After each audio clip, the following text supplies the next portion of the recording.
Hi, this is Ajay Anand and welcome to history classes from excelup.com। इस lesson में आप French revolution के बारे में पढ़ेंगे या फ्रांसीसी क्रांति। आप फ्रांसीसी क्रांति के क्या क्या कारण थे उनके बारे में पढ़ेंगे, जैसे 18वीं सदी में फ्रांस के समाज की क्या स्थिति थी, उस समय फ्रांस की आर्थिक स्थिति कैसी थी, एक नया मध्यम वर्ग उभर के सामने आ रहा था, फिर क्रांति की शुरुआत कैसे हुई और किस तरह से फ्रांस एक संवैधानिक राजतंत्र बना। उसके बाद जैकोबिन का शासन आया और आतंक राज जिसको कहते हैं। फिर जैकोबिन के अंत के बाद फ्रांस में एक डायरेक्टरी का शासन आया और आखिरकार दोबारा वहाँ से राजतंत्र आया जब नेपोलियन वहाँ का बादशाह बन गया।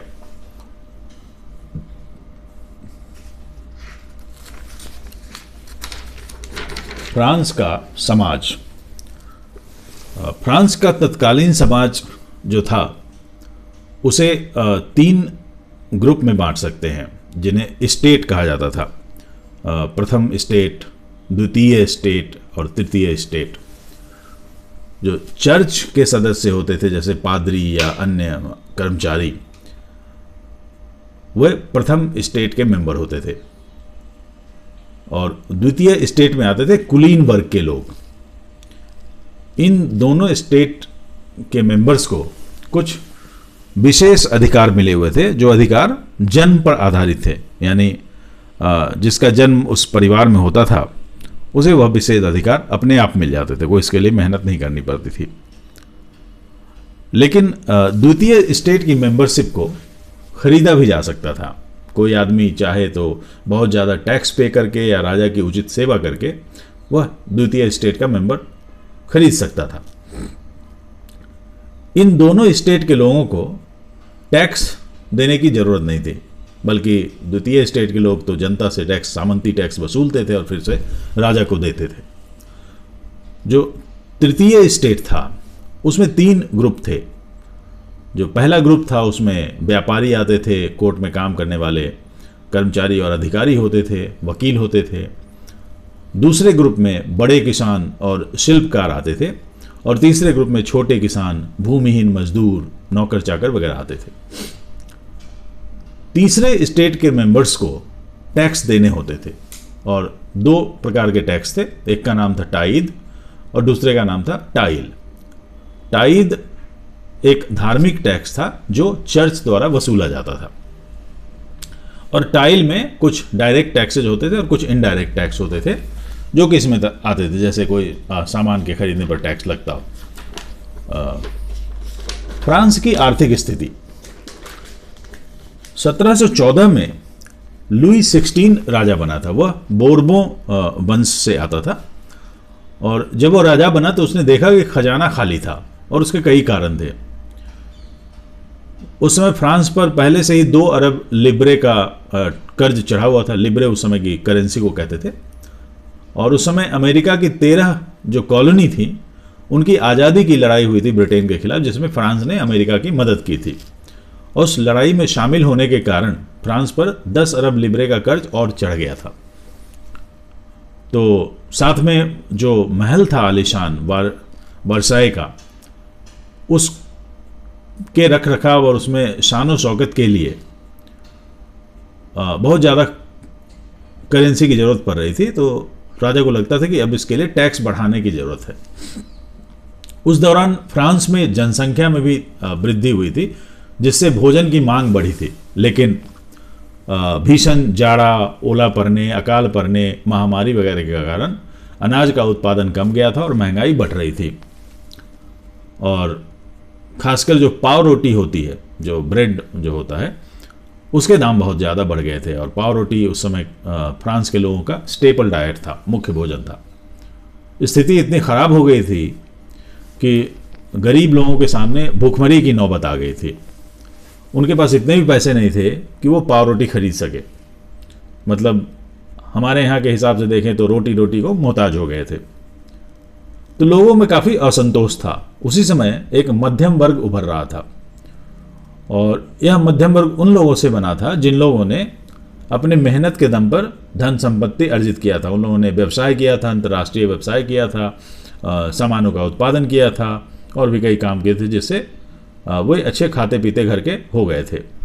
और मध्यम वर्ग में ज़्यादातर लोग शिक्षित थे और इन लोगों को लगता था कि जो जन्मना अधिकार होते हैं, यानी जन्म के आधार पर जो विशेष अधिकार मिलते हैं, वह उचित नहीं है। ये लोग उनके खिलाफ थे। इनको लगता था कि लोगों की काबिलियत और उनकी मेहनत के हिसाब से अधिकार मिलने चाहिए।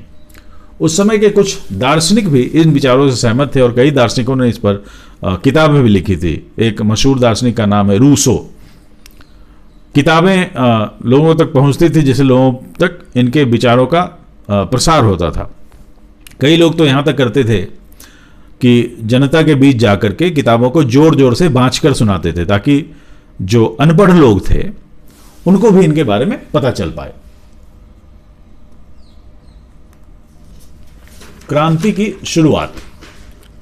अब राजा अपने आप टैक्स नहीं बढ़ा सकता था, इसके लिए उसे स्टेट जनरल की परमिशन लेनी होती थी। तो 15 मई 1789 को लुई 16 ने स्टेट जनरल की असेंबली बुलाई और जिसमें फर्स्ट स्टेट से 300 रिप्रेजेंटेटिव आए थे, सेकेंड स्टेट से भी 300 रिप्रेजेंटेटिव थे और थर्ड स्टेट से 600 रिप्रेजेंटेटिव थे। मतलब टोटल 1200 प्रतिनिधि थे। हर स्टेट का एक वोट था, यानी टोटल 3 वोट थे। तो राजा को आसानी से पता था कि 2 वोट मेजॉरिटी उसके फेवर में आएंगे और बिल पास हो जाएगा। उस असेंबली में किसानों और मजदूरों को आने की अनुमति नहीं थी, लेकिन उनकी शिकायतों की 40,000 चिट्ठियां आई थी जो थर्ड स्टेट के रिप्रेजेंटेटिव लेकर के आए थे। अब तीसरे स्टेट की मांग यह थी कि हर प्रतिनिधि का एक वोट होना चाहिए, जिस पर लुई 16 तैयार नहीं था और इसलिए इन लोगों ने विरोध में उस मीटिंग से वॉकआउट कर दिया और वहां से निकल गए। फिर 20 जून को थर्ड स्टेट के लोगों ने मिलकर के वर्साई के एक टेनिस कोर्ट में नेशनल असेंबली बुलाई और वहां पर बैठ गए। कहा कि जब तक अब संविधान नहीं नया बनेगा तब तक वहां से हटेंगे नहीं। संविधान को लिखने की जिम्मेदारी का नेतृत्व दिया गया 2 व्यक्तियों पर, जिनके नाम थे मिराबियो और आबे सीए। मिराबियो एक कुलीन परिवार से आते थे और आबे सीए पादरी थे। तो हालांकि ये दोनों फर्स्ट या सेकेंड स्टेट से आते थे, लेकिन इनका भी मानना था कि लोगों को ज़्यादा अधिकार मिलने चाहिए और जन्म के आधार पर मिलने वाले अधिकार समाप्त होने चाहिए। फिर 14 जुलाई को थर्ड स्टेट के लोगों ने बास्तील पर हमला कर दिया, क्योंकि तब तक हल्ला ये मच गया, अफवाह उड़ी कि सेना को भेज दिया गया है लोगों को नियंत्रण करने के लिए। और बास्तील के किले पे इन्होंने हमला किया, किले को नेस्तनाबूद कर दिया। गांव में यह हल्ला फैला कि सेना को बताया गया है कि अनाज को, फसल को तबाह कर दे। तो गांव में लोगों ने शैट्यूक्स पर हमला बोल दिया। यह नाम है, गांव में जो बड़े किसान होते थे, जमींदार होते थे, उनके भवनों के को शैट्यूक्स कहा जाता था। और वहाँ पर गोदामों से अनाज लूट लिए गए, जो मालगुजारी के पेपर्स थे उनकी फाइल जला दी गई और काफ़ी लूटपाट हुई। तो अंत में लुई 16 ने हार मान ली और 14 अगस्त 1789 को नई व्यवस्था कायम की गई, जिसमें टैक्स समाप्त कर दिया गया, एक सामंती व्यवस्था लागू की गई, कुलीन और पादरी वर्ग के विशेष अधिकार को समाप्त कर दिया गया, चर्च की ज़मीन जब्त कर ली गई, जिससे लगभग 2 बिलियन लिब्रे का एसेट भी खड़ा हो गया सरकार के लिए। तो ये सब फायदे हुए और फ्रांस एक संवैधानिक राजतंत्र बन गया, यानी शासन राजा के हाथ में था, लेकिन राजा अब संविधान को जवाबदेह था।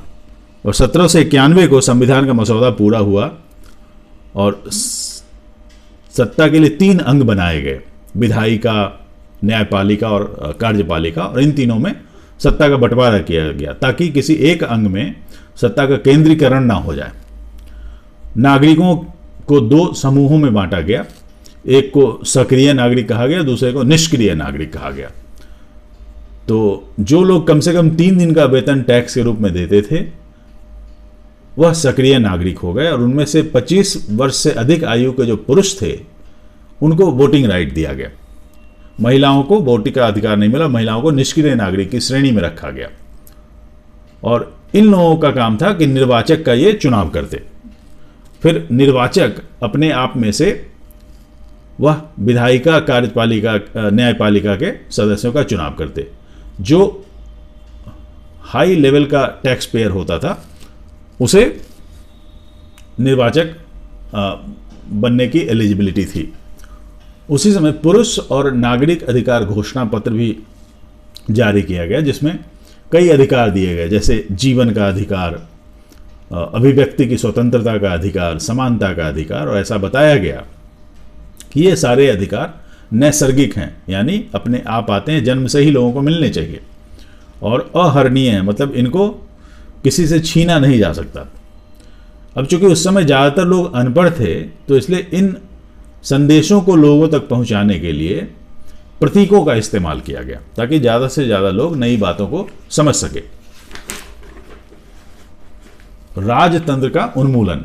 इस बीच क्या हुआ कि फ्रांस में जो गतिविधियां हो रही थी उससे पड़ोसी राजाओं में घबराहट फैल गई। अब उन्हें डर हो रहा था कि उनकी जनता भी कहीं विद्रोह न कर दे। लुई 16 पड़ोसी राजाओं से साठगांठ भी कर रहा था, क्योंकि वो अपनी खोई हुई सत्ता वापस पाना चाहता था। इस बीच अप्रैल 1792 में नेशनल असेंबली ने प्रशिया और ऑस्ट्रिया के खिलाफ युद्ध की घोषणा कर दी, और ऐसा संदेश गया कि इस युद्ध से जनता को आज़ादी मिलेगी, जनता का ही फायदा होगा।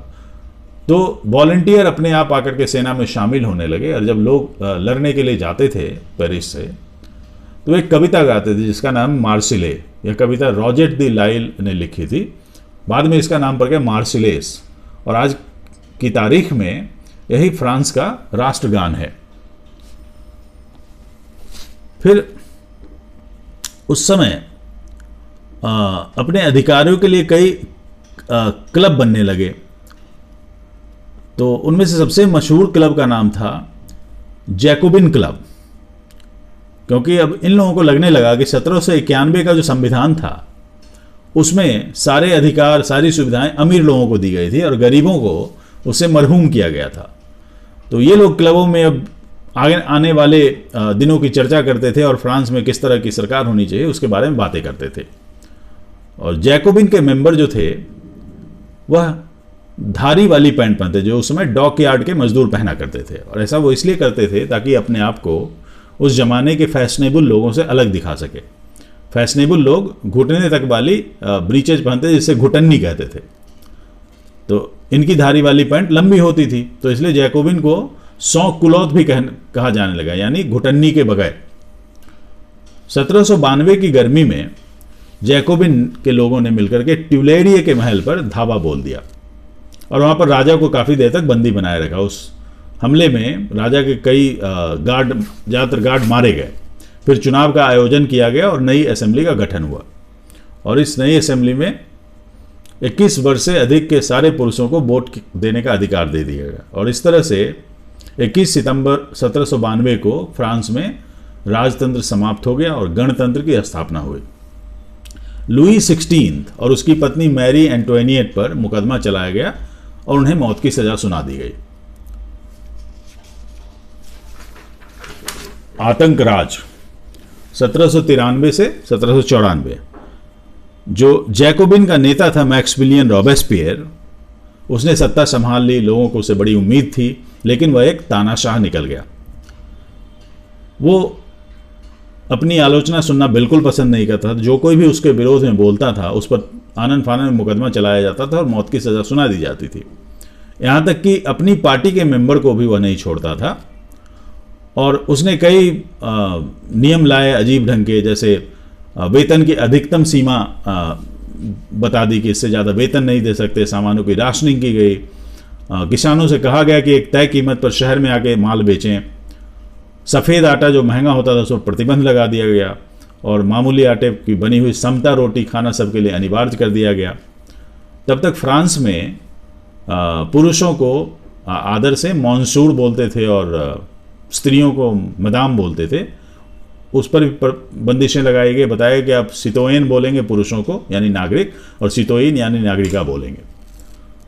चर्च को बंद कर दिया गया और जितने भी चर्च के भवन थे उनमें दफ्तर या बैरक खोल दिए गए। तो लोग परेशान हो गए बहुत ज़्यादा। आखिरकार मैक्सिमिलियन रॉबेस्पियर का भी अंत हुआ, उस पर भी मुकदमा चलाया गया और उसे मौत की सज़ा सुना दी गई। अब इस बार फिर से एक नया संविधान लिखा गया। इसमें जिसके पास संपत्ति नहीं थी उसे वोट का अधिकार नहीं दिया गया। चुनाव करके 2 विधायिकाएं बनाए गए जिनके सदस्य फिर से 5 सदस्यों की डायरेक्टरी को चुनते और इन 5 सदस्यों की डायरेक्टरी जो है वह सरकार चलाती, ताकि किसी एक आदमी के हाथ में सत्ता केंद्रित ना हो, क्योंकि जो रॉबेस्पियर का काल था उससे लोग बहुत परेशान हो गए थे। लेकिन 5 सदस्यों की डायरेक्टरी में भी समस्याएं आने लगी, क्योंकि 5 सदस्यों में मतभेद होते रहते थे, टकराव होते थे और इससे राजनीतिक अस्थिरता आने लगी, जिसके कारण धीरे धीरे आने वाले दिनों में एक तानाशाह के लिए दरवाजे खुलने लगे और इस तरह से 1804 में नेपोलियन बोनापार्ट ने अपने आप को फ्रांस का शहंशाह घोषित कर दिया और फ्रांस का राजा बन गया। अब देखते हैं महिलाओं की क्रांति कैसे हुई, महिलाओं पर क्या बीता या उनकी क्या सोच थी। तो 1791 का जो संविधान लिखा गया था उसमें महिलाओं को निष्क्रिय नागरिक की श्रेणी में डाल दिया गया था। उन्हें वोट देने का अधिकार नहीं मिला, शिक्षा भी नहीं उनको मिलती थी। महिलाएं बहुत सारे काम करती थी, जैसे फूल बेचती थी, सब्जी बेचती थी, छोटे मोटे दुकान चलाती थी, चौका बर्तन करती थी, फिर अपने घर में आके खाना पकाती थी। और जो अमीर घर की महिलाएं थी वो कॉन्वेंट में जाती थी पढ़ने के लिए, लेकिन उसके बाद उनकी मर्जी के बगैर भी उनकी शादियां कर दी जाती थी। तो अपनी मर्जी से कुछ करियर चुनने का उनके पास अधिकार नहीं था। तो महिलाओं ने लगभग 60 के आसपास क्लब बनाए पूरे फ्रांस में, ताकि अपने बारे में सोच सके और आगे आने वाले समय में अपने लिए मांग रख सकें, अपनी स्थिति सुधार सकें। जैकोबिन्स की सरकार ने कुछ काम किए थे, जैसे सरकारी स्कूल खुलवाए गए थे, स्त्री शिक्षा को अनिवार्य कर दिया गया था, लड़की की मर्जी के बगैर शादी पर प्रतिबंध लगा दिया गया था, तलाक को कानूनी मान्यता दी गई थी और अब स्त्री और पुरुष दोनों में से कोई भी तलाक की अर्जी दे सकता था। लेकिन महिलाओं का संघर्ष काफ़ी लंबा चला और आखिरकार 1946 में जाकर के महिलाओं को वोटिंग राइट मिल पाया। अब सवाल ये उठता है कि फ्रांसीसी क्रांति को पढ़ना जरूरी क्यों है, इतना महत्वपूर्ण क्यों? तो ऐसा इसलिए महत्वपूर्ण है कि फ्रांसीसी क्रांति को आधुनिक इतिहास के एक मील के पत्थर के रूप में देखा जाता है, क्योंकि फ्रांसीसी क्रांति से जो बदलाव आए, राजतंत्र से लोकतंत्र की बहाली हुई फ्रांस में, लोगों को उदारवाद, आज़ादी के मतलब समझ में आने लगे, नागरिकों को समान अधिकार मिलने लगे। धीरे धीरे यह नीतियां यूरोप के दूसरे भागों में भी अपनाई जाने लगी, यह सिद्धांत बाकी हिस्सों में फैलने लगा। और आज जो हम राष्ट्र देखते हैं, आधुनिक राष्ट्रों को जिस रूप में देखते हैं, उसकी शुरुआत फ्रांसीसी क्रांति से हुई थी। उपनिवेशी देशों में भी जो राष्ट्रवादी आंदोलन हुए थे, जैसे भारत का राष्ट्रवादी आंदोलन या वियतनाम का राष्ट्रवादी आंदोलन, वह भी फ्रांसीसी क्रांति के आदर्शों से पूरी तरह प्रभावित था। और उन आदर्शों के कारण यहाँ के लोगों को एक नए दृष्टिकोण से सोचने का मौका मिला, एक नए दृष्टिकोण से अपने राष्ट्र की कल्पना करने का मौका मिला। और आज दुनिया के अधिकतम जो देश हैं, जो मुल्क हैं, वहाँ पर लोकतंत्र है, तो उसका श्रेय फ्रांसीसी क्रांति को जाता है। तो हम आसानी से कह सकते हैं कि फ्रांसीसी क्रांति का दूरगामी प्रभाव हुआ। तो इसलिए फ्रांसीसी क्रांति के बारे में पढ़ना काफ़ी महत्वपूर्ण है। इस लेसन में इतना ही। Thank you.